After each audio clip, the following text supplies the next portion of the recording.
17 гүлдің Айнұр мен Перизат Айзат 3 қызымыз үйлерінде қазір келмей қалды.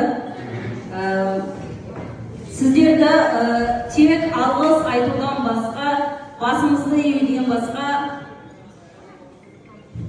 басқа ештеңе айта алмаймыз. Зілиха апай, бағана азанда сіз бізге әдемі өлең оқып бердіңіз ғой. Сізге де арнап өлең шығардық. Моментально. Енді сіз сияқты күшті ақын емессіз.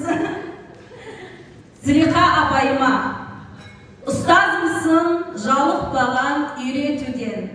Әдеп құрып, залт дәстүрді өзіңізден үйрендім мен.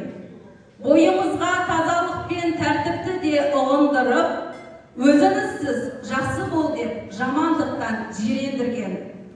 Ұстазымсыз ұстаздардан дара шыққан, шәкірттері үлкен биік додалардан оза шапқан.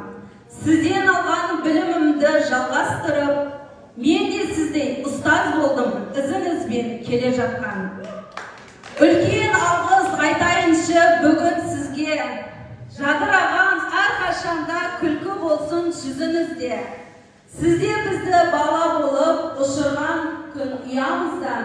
Құтты болсын 20 жылдық керемет той бүгін бізде.